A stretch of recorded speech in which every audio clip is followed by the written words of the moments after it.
call to suspend vaccine rollout. Former PM wants better support to health sector. And health workers contract COVID-19. This is National EMTV News with Dennis Orere. Good evening and welcome to Thursday's news.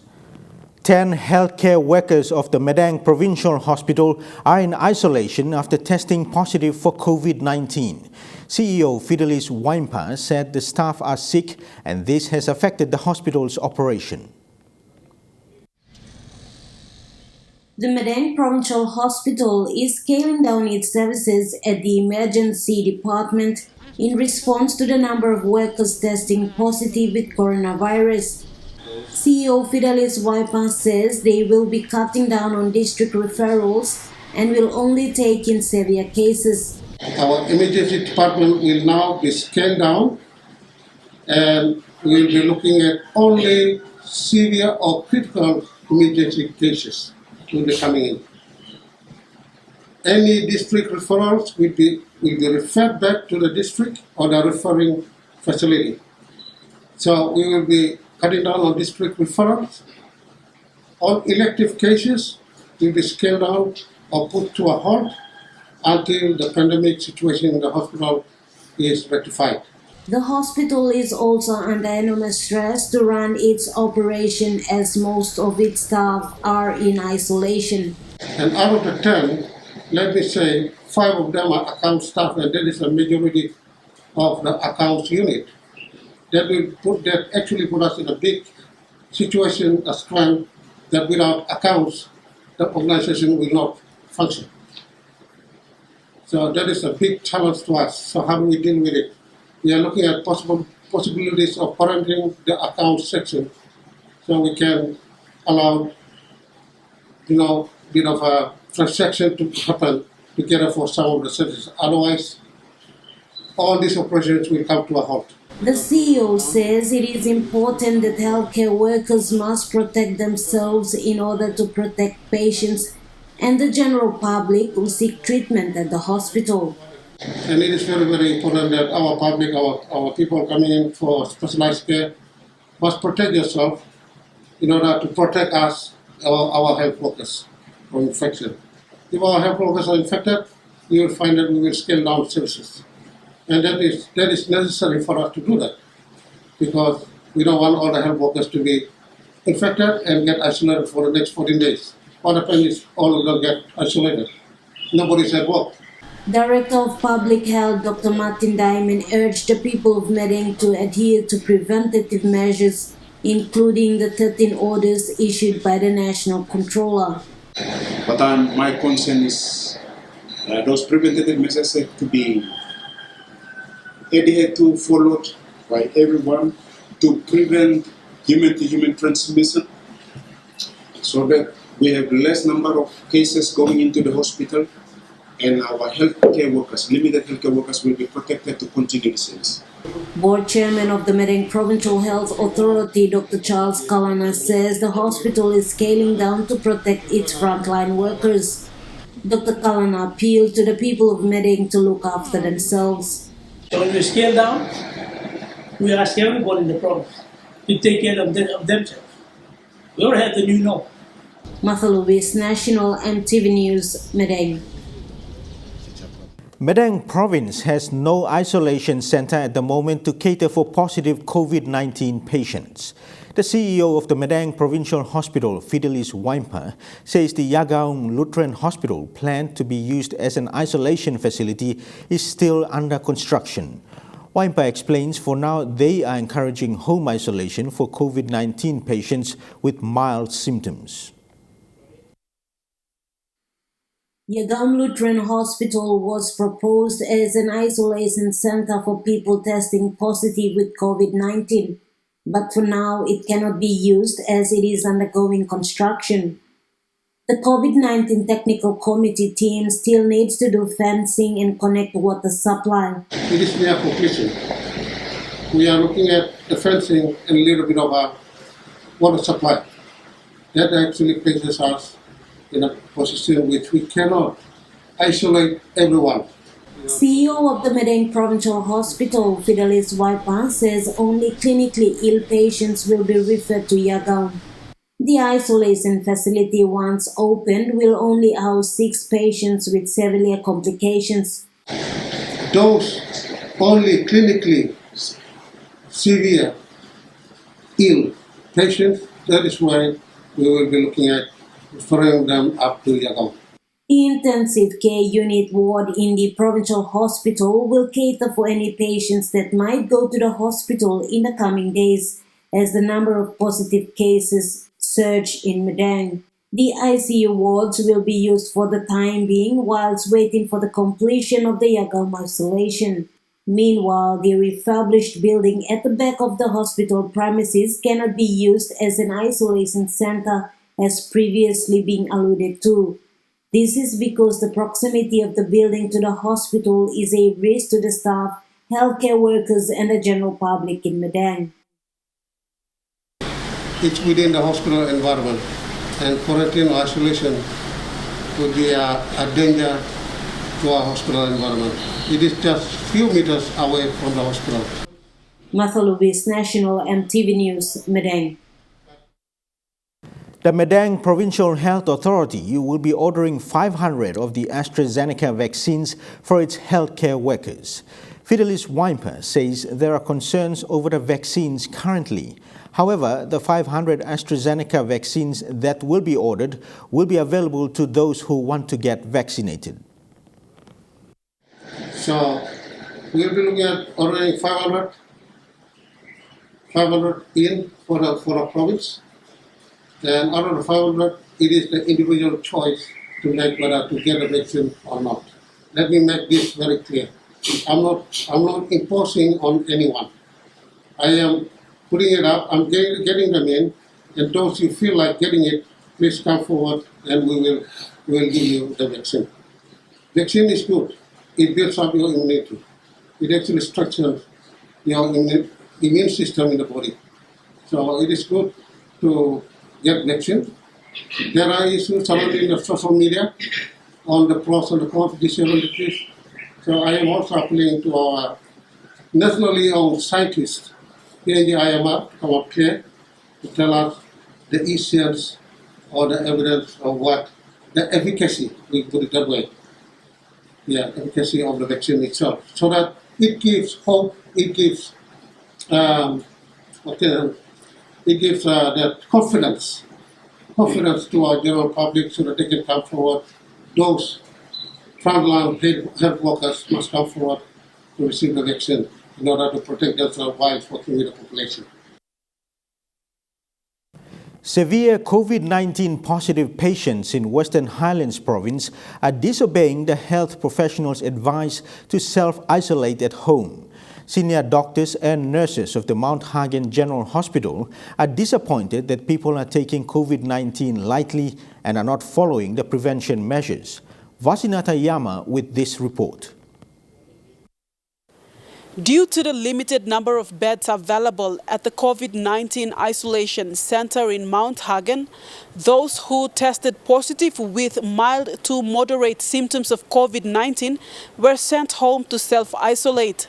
However, Acting Director Population Health, Danex Kupamu, believes that there is low compliance of people being self-isolated. Kupamu said 80% of the people who are currently on self-isolation have refused to speak to the health staff when phoning them to follow up on their status. WHPHA Director Medical Services, Dr. John Kurubi, is disappointed that people are not only breaching the COVID-19 measures, but have also demonstrated a complete lack of respect to the health staff. Those who are supposed to be self-isolating are not only putting the lives of the public at risk, it is also a risk to the minimum number of health professionals we have in the country.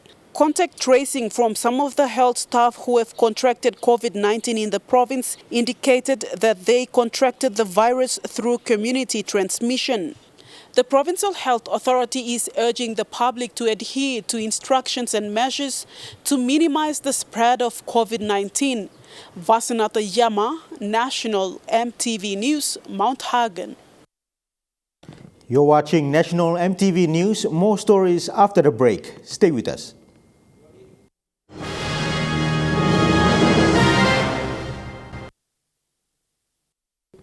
Welcome back to the news. Opposition leader Belden Nama is calling on Prime Minister James Marape to immediately suspend the AstraZeneca vaccination rollout until all information or claims regarding serious side effects of the vaccine are fully resolved. Mr. Nama said during a media conference this afternoon that Papua New Guineans should not be used as laboratory rats by other countries to test vaccines. He also calls on the government to provide funding to the PNG Institute of Medical Research to do research on it and provide expert advice. Just 2 days after 8,000 doses of AstraZeneca vaccines arrived in PNG on a Royal Australian Air Force flight, talks surrounding the vaccine have escalated, with some gladly welcoming the move, while for some it has thrown them into panic mode. The opposition leader says the government should ensure 100% safety of the vaccine first. I am calling on the Prime Minister, the Honourable James Marape, to immediately suspend the rollout of the COVID-19 astrazeneca vaccines until all questions surrounding potential serious side effects are fully resolved. We're not here trying to pass on a second-class vaccine to our citizens or something that is not proven. It has taken us a long time to make this call. We've been on the lookout. Some of you may accuse us, why did we take this time to make this call? We held back. Our own medical and scientific community have said, they've looked at what's happening in the US, for instance, the Pfizer vaccine, and they looked at what's happening elsewhere, in China and elsewhere.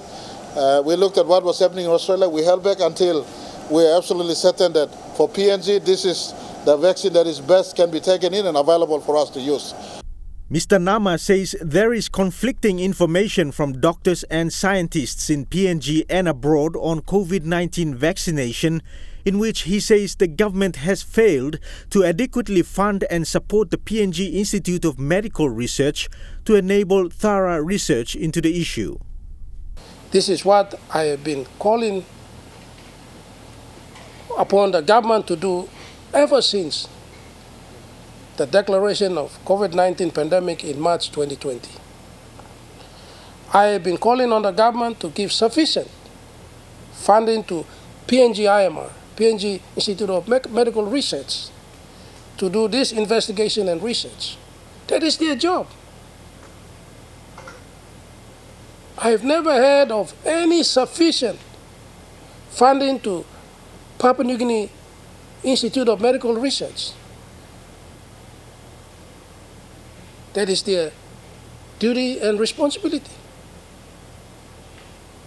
We need our own scientific information on what is happening in the world today, what is happening in our own country.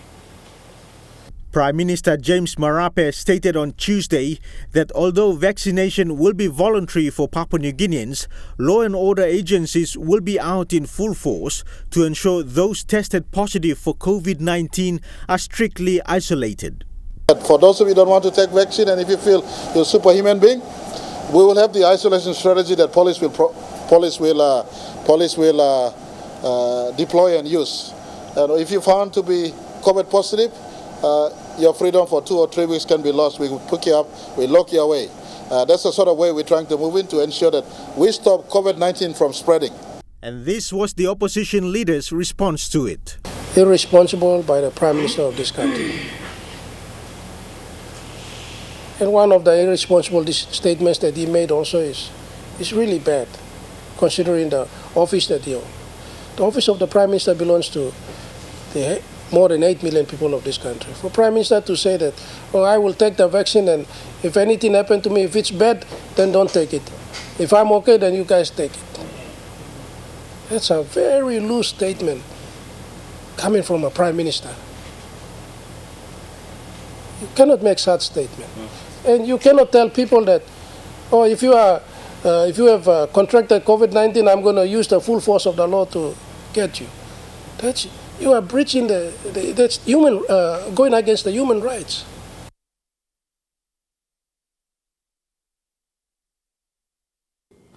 Former Prime Minister and Yalibu Pangia MP Peter O'Neill is calling on the Marape-led government to adequately fund and support PNG's health system. In an interview yesterday with MTV News, Mr. O'Neill says the current health system is defragmented. He says health has always remained a priority during his term. The former Prime Minister says the current pandemic is causing havoc in the country's health status. There's more to be done because, of course, funding constraints, we couldn't do everything. That's the reality. But the government must invest, particularly operational funds. They can't even buy drugs today in the hospitals, and hospitals are closing. They can't pay for their casual wages. They can't pay for electricity. They can't pay for water. These are simple operational funding that hospitals must have to make sure that they keep the doors open so patients can go there and get treatment and basic health care. NCD Governor Poes Pakop says gender-based violence is a crisis of its own that still needs to be seriously addressed. Speaking at the launch of a legal help desk to help survivors of gender-based violence, Governor Pakop says GBV has been a big impediment for the development of 50% of PNG's population. The legal arm of the NCDC GBV Secretariat is expected to be established by next month, with similar arrangement to be replicated in other provinces represented by 20 members of the Parliamentary Coalition Against GBV. 45 years on, we have not made a lot of progress in that regard. Gender-based violence is equally a crisis of major proportion in our country. It has been killing people, women and girls in particular. It has affected their life, their quality of life. It has ended a lot of them up in the hospitals, out there on the street, some in safe houses, some among relatives. It's destroying life. It's equally, if not a major emergency, worse than COVID-19. Not to undermine the seriousness of COVID-19. Definitely, we have 70,000 women alone in NCD have been going through GBV, all forms of GBV in their lives, but only 6% get through to the justice system. And that's not enough. So we are actually looking at, with the assistance of this legal desk, will help us to see more percentage, more than 6%, maybe 15 to 20% of women accessing the justice system, which is currently a need. The first Pacific Fisheries Surveillance Operation of 2021 has been hailed a success. Operation Rai Balang concluded last week after 2 weeks of increased surveillance effort in 8 Pacific nations. The operation was coordinated by Pacific Island Forum Fisheries Agency with the support of the 4 Quad partners Australia, France, New Zealand and the United States. The operation provided maritime surveillance in the Federated States of Micronesia, Kiribati, Marshall Islands, Nauru, Palau, Papua New Guinea, Solomon Islands and Vanuatu, and achieved 349 vessel sightings and 30 boardings. 11 surface ships and 6 surveillance aircraft were used during the 2-week operation. Pacific Island Forum Fisheries Agency Director General Manutu Poruzen attributed the success of the operation to the power of united effort and good cooperation by members and partners. Operation Rai Balang is one of 4 targeted operations hosted annually by Pacific Island Forum Fisheries Agency to conduct maritime surveillance in the Pacific. Yana Zoriri, National EMTV News. 36 women from Warasek in Makam District, Morobe, said they need support from the 3 levels of government in expanding their capacity through economic independence. This follows the launching of Sagat Women's Association in Warasek village recently. The association consists of widows, women living with special needs, and single mothers who are facing difficulties paying for their children's school fees. Sagat Women Association was officially launched yesterday and was witnessed by women from nearby villages who went to observe and to learn from the group. Launching come up na make him all nameless ika. Because lo big plating thing blow me lost me myself him all picking lo behind time future blong all lo as a mol masol him walk na about look out in again. Sort by come lo place na give him this lo good plating thing lo me pla. No got me place it no sem. Me place it no sem 60s na 70s 80s. So me play no kiss him one plus service inside long place blow me pla. So me play like him this la something where only come na walk him lo here na me play stop na me play like him but me play walk him. Sagat Women Association President Mandi Naya Banung Michel said 4 men have also joined the 36 women. Sana po sa backside lo help him lo support him lo this association lo walk all make him we plan to like him by walk blow by masigo go put down almost make him walk na come up in good place sit down lo one home blow, house blow. The association has been assisted with 6,000 kina from the Women's Microbank this year. Sagat Women's Association members all marry, all join up. You got all handicapped, 2 handicap, all single mothers, all widows, na all married to all step inside. We all got mandol supporting me round too. This lol Mary all come lo Tupla village. All 3 member blumpla come lo Dabua side village. Na most temipla lo here.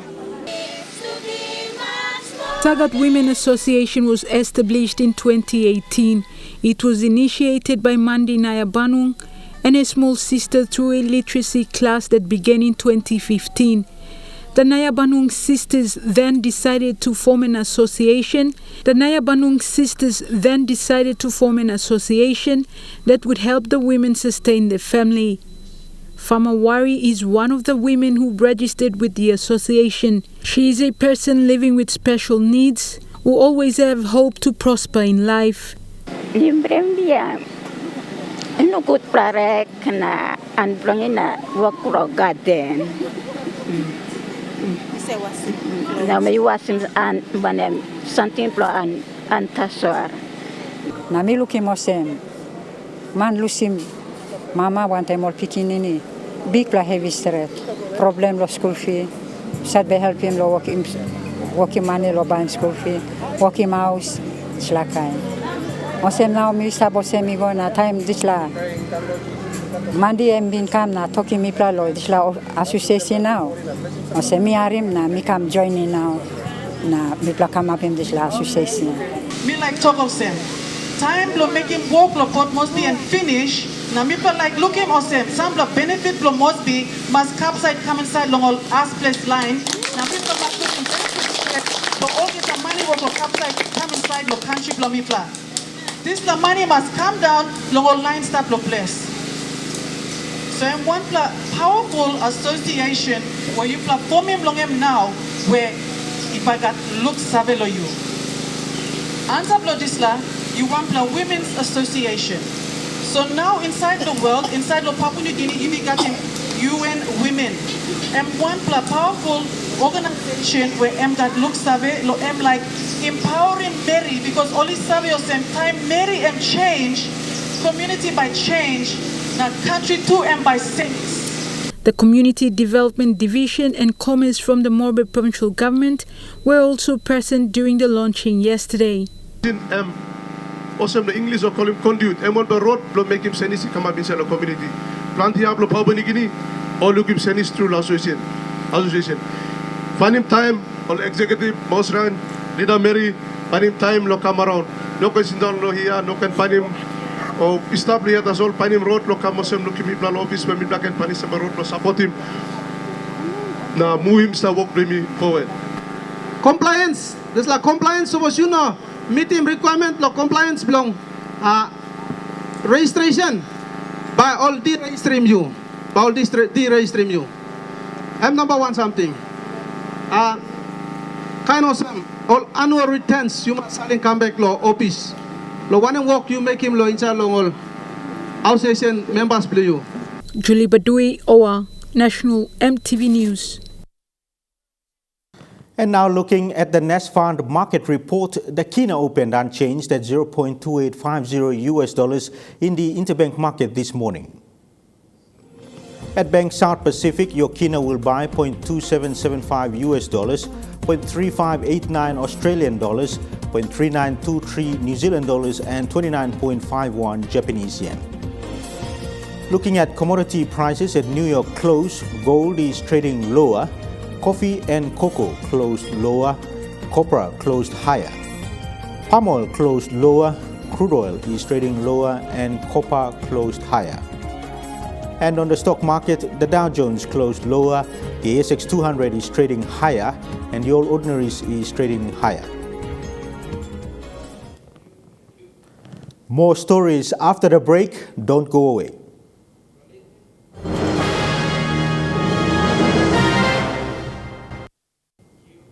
Welcome back. Asila Security Services have apologized to the government and the general public on the incident that happened at the Jackson's domestic terminal earlier this week. They say they were at the location providing the services they were tasked to do when they were attacked. And they are working with police in their investigation to ensure perpetrators face justice. Speaking to the media this afternoon, the management of Asila Security Services explained their side of the story regarding the incident on Monday morning. They apologized to the general public, saying the security officers were just providing the services that they are required to do when the incident happened. My apology to the public. Energy, PNG, and the public, government of PNG and people of Papua New Guinea. The incident happened on Monday at around 6 a.m. when the security officers on location at the Jackson's domestic terminal was attacked by officers from another security service provider. They claimed some of the officers have sustained minor injuries while another have a fractured arm. According to a statement from Quima Security Service, they claimed they were surprised to find another security service provider on their location. However, Asila management explained that they have received a letter informing them to provide their service at the airport. The award of contract, our NSC management decision, and Asila respect its decision and deploy that Asila did as per NSC management instruction. The thing that we did, we execute the tasking accordingly to the timing as well, to the date and time. We did it very well. We deployed our men. The rest is now history. The only thing we can do is just to make it better. The management further apologized to the general public and the staff of National Airport Corporation. They say they will continue to provide the service required of them, and they are working with the police in their investigation to ensure perpetrators face justice. Continue to make sure that the truth will always be the truth, and everything comes about after the investigation. We leave it to the law enforcement agency that are doing that. We believe that everything is going to come out right, as we are helping them as well in providing all informations that should be collated and be given to them. I still believe we are innocent of this current issue and will remain committed to our independent state and to our clients. Rayon Lakingu, National EMTV News. Turning overseas, already under fire for keeping thousands of children in detention centers labeled inhuman, the U.S. is now bracing for a record influx of migrants at its southern border. The White House is now scrambling for solutions to the growing humanitarian crisis. journey that can take days, even weeks, often at the mercy of human traffickers. Toddlers, children, teenagers heading to the US in their droves. Traffickers are telling them, they says, the new president is more kind, the new president is going to let you in. In the last month alone, more than 11,000 unaccompanied minors made the treacherous journey to the US-Mexico border. We crossed through the tunnel and they grabbed us from the US side of the border and took us to immigration. When they saw the children's papers, they said that I had no power over them and immigration was going to take them into their care. If they make it, they're taken here, a border facility, rife with COVID and overcrowded. At some facilities, children have to wait their turn for a mattress. US President Joe Biden's asked migrants not to come, but at the same time, he's refusing to turn away unaccompanied children. Not going to turn back a 5-year-old into Mexico by themselves, and so we're going to comply with the law. The US government even bought 17,000 radio ads across Latin and South America to spread the word, but it's not enough. ¿Tienes hermanitos? This little girl is 7. She's just met the older migrants.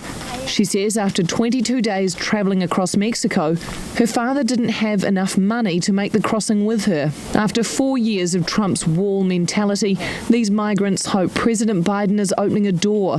The surge was already on the way when Biden took office, but Republicans have been quick to point the finger. It is a crisis. It is a crisis that was created by the Biden administration, by their own policies as soon as Joe Biden was sworn in as president. It's fast becoming his biggest challenge today, asking one of his biggest assets, his vice president, to take it on, to find a way to stem the tide of migrants, more desperate for a life on the other side of the wall.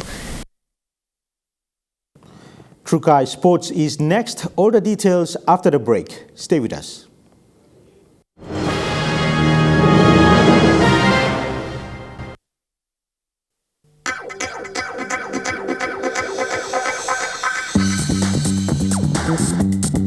Trukai Sports.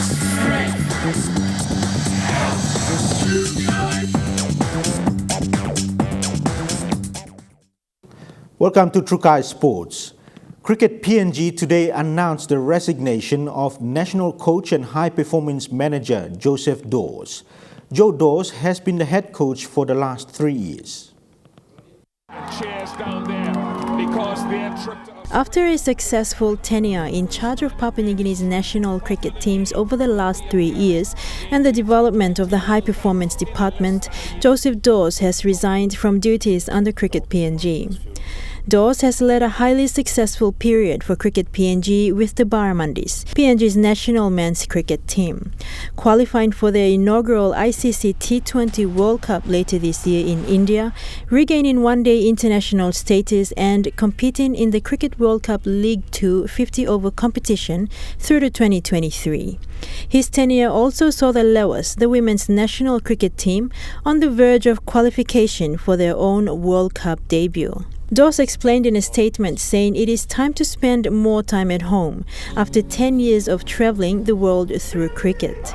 Dawes stated it was a difficult decision to make, having created a bond with the Barramundis and the staff at Cricket PNG.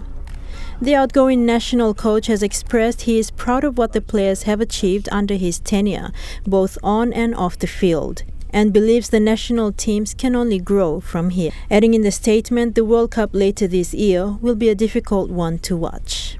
Cricket PNG CEO Greg Campbell said in a statement it was difficult to let go of a highly valued team member and friend, but said Cricket PNG understands the circumstances. Both national teams and staff are saddened by the news, but are grateful for his professionalism and mentorship, adding they will continue Joe's efforts with the new coach. Meantime, Cricket PNG will announce the new national coach early next week after completion of formalities. Kilawani, Trukai Sports. With Tokyo Olympic Committee announcing the ban on international spectators from attending the Games in July this year, Chef de Mission to Team PNG says this consensus is not completely unexpected given the ongoing restrictions internationally with regards to the coronavirus pandemic. Tamsin Wardley, Chef de Mission to Team PNG from Brisbane. Team PNG noted the ban on international crowds. It's not completely unexpected. But we expect the Japanese people will be there in large numbers and that they will support all the countries of the world as they watch the events of the Tokyo Olympics. The Games are going to be quite unique, and all these different measures are being put in place to ensure the safety of both the athletes competing and the people of Japan. So we understand these measures and we're just going to work with them as best we can. The Team PNG athletes are still really working very hard in order to go over there and compete for themselves, their families and their country. We will just have to put up with no crowds.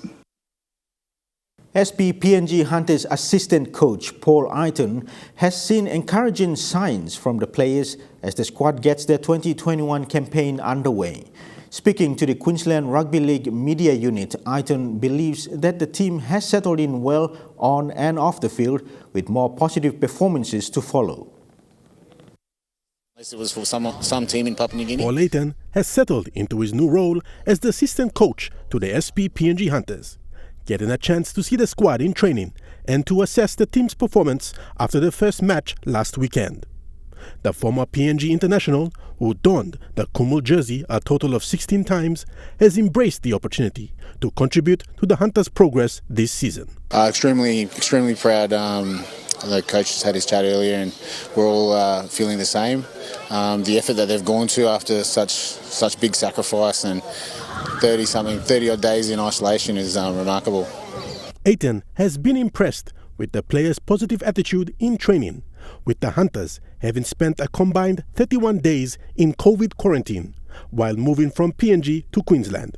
All smiles, all smiles. Everyone's just happy, I guess, to feel grass and be out in the fresh air. So it was really good. And but then within that week we had to force, about 4 weeks worth of work into that week, like bank accounts and everything just to prepare for round one. And the scoreboard, we did just lose, but we're pretty happy with their performance considering. So.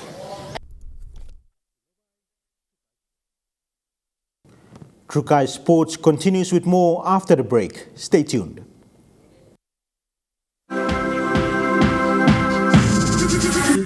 Trukai Sports.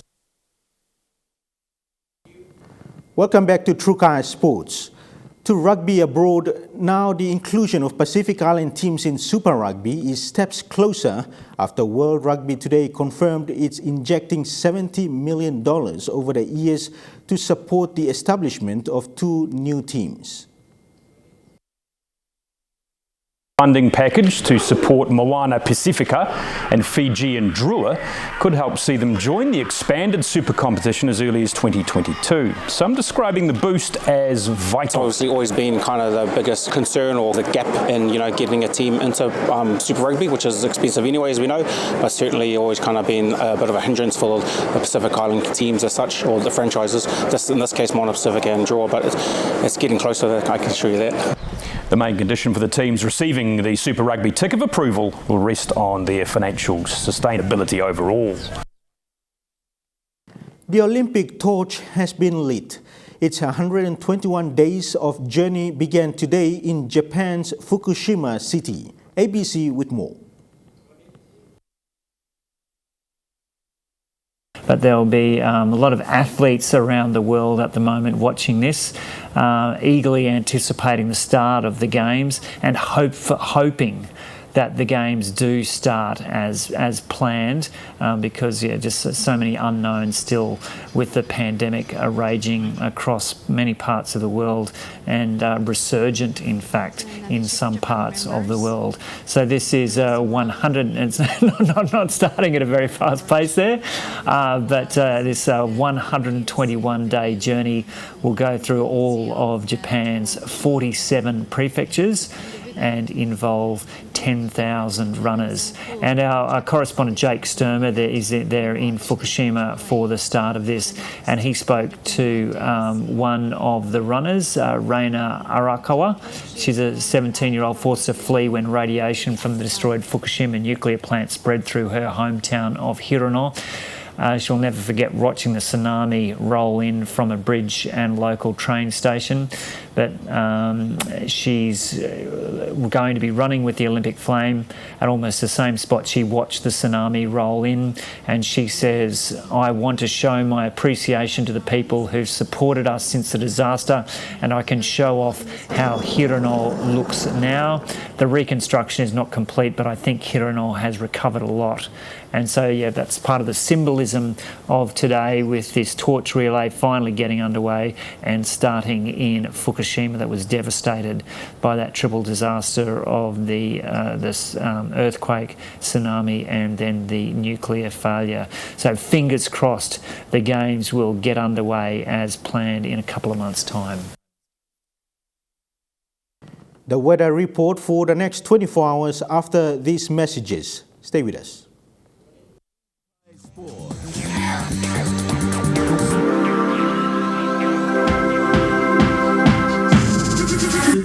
True Kai Sports.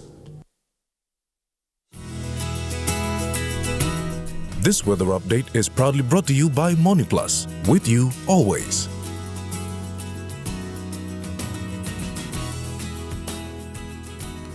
Weather forecast for tonight and tomorrow. In the southern region, Port Moresby, mostly fine with chance of evening showers developing. Daru, mostly fine. Kerama, mostly fine with afternoon evening showers. Alotau, mostly fine and partly cloudy. Popondetta, cloudy with chances of some showers. To the Mombasa region, Wewak and Vanimo, cloudy periods with chances of some showers. Madang, showers and possible thunderstorm easing at noon. Lay, showers easing at noon. In the New Guinea Islands region, Lorengau, mostly fine and partly cloudy. Kavieng, cloudy periods with chances of a few showers. Kokopo, Rabaul and Kimbe, partly cloudy with chance of afternoon shower or two. Buka, mostly fine.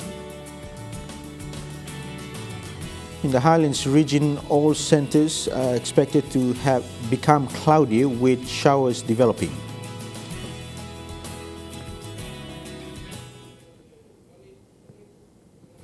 The weather update was proudly brought to you by MoneyPlus, with you always. And that's the news, sports and weather for Thursday, the 25th of March 2021. Pleasant viewing, be safe, bye for now.